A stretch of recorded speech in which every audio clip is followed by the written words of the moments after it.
பாசிச ஆட்சி வரக்கூடாது, உள்ளே நுழைய விட மாட்டோம். தமிழகத்திற்கு வெள்ள நிவாரண நிதி தராத பாரதிய ஜனதா கட்சியை உள்ளே விட மாட்டோம்.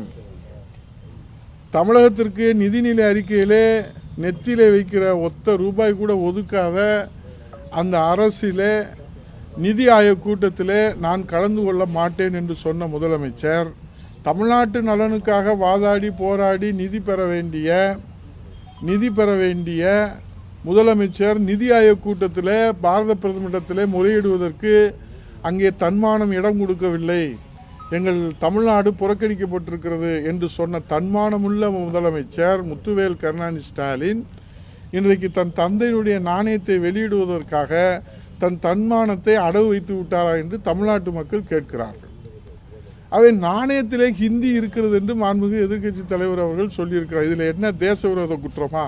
ரயில் தண்டவாளத்திலே தலை வைத்து படுத்து ஹிந்தி ஒழிக என்று சொன்ன தலைவருக்கு ஹிந்தியிலே நாணயம் வெளியிடுகிறார்களே, அது முதலமைச்சருடைய கவனத்திற்கு தெரியுமா என்று கேட்டால் எதிர்க்கட்சி தலைவர் அந்த நாணயத்தை பார்த்திருக்கிறாரா என்று அவர் கேட்கிறார்கள்.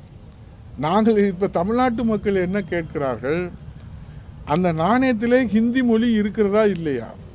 தன் தந்தையாருக்கு இன்றைக்கு அவர்கள் புகழ் சேர்க்க வேண்டும் என்பதற்காக தமிழ் இனத்தை இன்றைக்கு அடமானம் வைத்திருக்கிறார்களே, பாரதிய ஜனதா கட்சியினுடைய வாழ்நாள் அடிமையாக சாசனம் எழுதி கொடுத்திருக்கிறார்களே, இது நியாயமா என்று தமிழ்நாட்டு மக்கள் இன்றைக்கு மாண்புமிகு முதலமைச்சரை பார்த்து கேள்வி கேட்கிறார்கள்.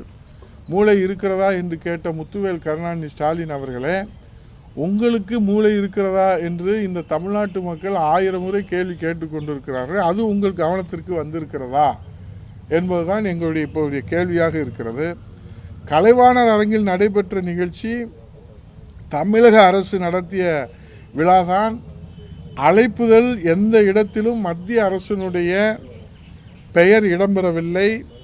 அழைப்புதலிலே என்ன சின்னம் இடம்பெற்றிருக்கிறது என்பதை மீண்டும் ஒரு முறை உங்களுக்கு நான் காட்டுகிறேன். ஆகவே அனைத்துக்கும் மேலாக அழைப்புதலில் அனைவரும் அழைத்தவர், அழைப்புதல் மூலமாக அனைவரையும் அழைத்தவர் தமிழக அரசினுடைய தலைமைச் செயலர், மத்திய அரசினுடைய இல்லை. இது மாண்புமிகு மத்திய இணையமைச்சர் எல் முருகன் அவர்கள் இது மத்திய அரசு விழா அல்ல என்று நேற்று இரவு அவர் அந்த நிகழ்ச்சிக்கு விளக்கம் கொடுத்திருக்கிறார். ராகுல் காந்தி அல்லது சோனியா காந்தி மல்லிகார்ஜுன கார்கே அவர்களை அழைத்திருக்கலாமே உங்கள் கூட்டணி கட்சியினுடைய தலைவர் என்று சொன்னது ஒரு தேச துரோக குற்றம் அல்ல. அது மட்டுமல்ல, மாண்பு முதல்வர்கள் அம்மாவினுடைய மறைவுக்கு அதிமுக இரங்கல் கூட்டம் நடத்தி இருக்கிறதா என்று ஆடு நனைகிறது என்று ஓனாய் அழுவதை போல பசுத்தோல் போத்திய புலியாக இன்றைக்கு ஒரு கேள்வியை கேட்டிருக்கின்றார்கள். அம்மா அவர்களுக்கு இன்றைக்கு நினைவிடம், அம்மா அவர்களுக்கு திருக்கோயில் கட்டுகிற தொண்டர்களை பெற்றிருக்கிற சாமானிய தொண்டர்களை கொண்டிருக்கிற இயக்கம் அனைத்து இந்திய அண்ணா திராவிட முன்னேற்ற கழகம். அம்மா அவர்களுக்கு கோயில் கட்டுகிற தொண்டர்கள், இதே மதுரையிலே அம்மா அவர்களுக்கு புரட்சி தமிழர் ஐயா எடப்பாடியார் அவர்களுடைய ஆசியினாலே அம்மா அவர்களுக்கும் புரட்சி தலைவருக்கு திருக்கோயில் கட்டுகிற தொண்டர்கள் தான் அண்ணா திராவிட முன்னேற்ற கழக தொண்டர்கள்.